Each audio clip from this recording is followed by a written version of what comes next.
Hult has been a member of Prime since 2010, when I signed a letter committing the school to the Prime principles. As a business school, committed to creating global ethical leaders in an increasingly interconnected, interdependent world, we believe this new global generation needs a universal set of standards that crosses cultures and crosses borders. We are one of the few business schools that early on supported the concept of social entrepreneurship as a viable way to build businesses that meet critical social needs.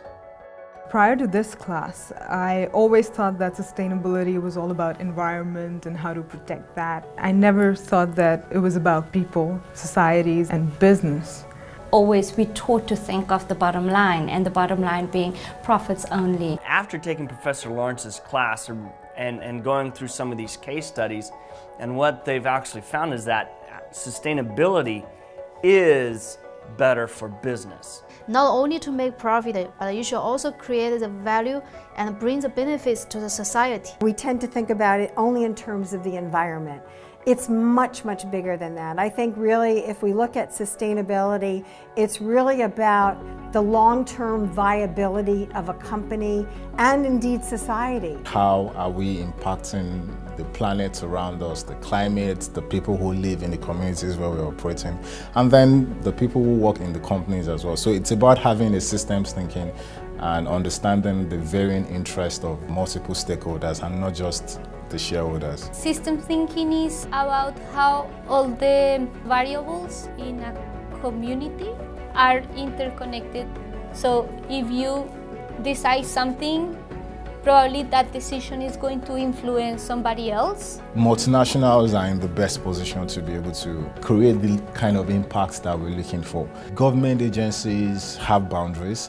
NGOs don't have as much capabilities, but if we're talking about global businesses and multinational organizations, they have to be in the forefront of the change that we're looking for in the Sustainable Development Goals. We also learn a lot when we are in the classroom and see the other groups' presentations. The cases that we read in the class were actually brought to life because we had people representing those very countries in the class.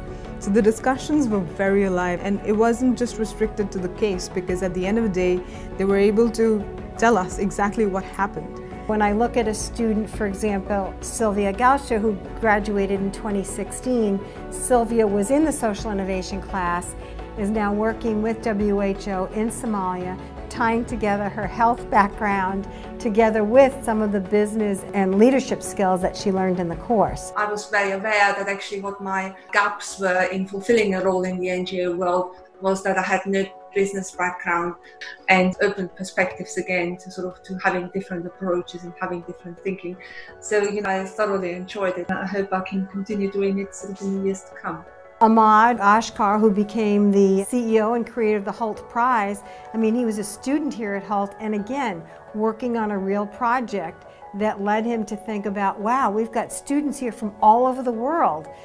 They could help solve this problem. And he was a student that really believed that we had a responsibility to do bigger and better things. It was after meeting Professor Joanne Lawrence and the other students within some of her classes and others that are offered at Hult, where you begin to understand that the future of business integrates social, and that's where I was first inspired to really learn more about the sector. And in fact, it's scaling up. It's going from Hult Prize at universities to Hult Prize within countries, and just engaging generations of young people to really come up with incredible ideas. We created a business model for eco-friendly taxis in San Francisco. Others are attacking poverty in Kenya. Others are attacking hunger in China. What Hult personifies is that you can do well and you can do good. They're not mutually exclusive. If anything, they are actually reinforcing of each other. It opens up your mind to what the true potential of business is and how it's able to drive changes at a very huge level within economies, within societies. I came here to Hult really believing I could change the world piece by piece, but it got real for me through Professor Lawrence that not only I can change the world, but how to do it. Sustainability isn't just a fancy word. The only way as an organization we can ensure long-term success is to actually build elements of sustainability as the core of what we're doing as an organization. It goes beyond borders. It's beyond what governments can affect at the end of the day. For me, I have always truly believed in the power of business as a transformative force. I'm basically spreading the word, and I want everyone to, catch the fire. Business has the skills, the resources to truly change lives, but it really starts with serving society first.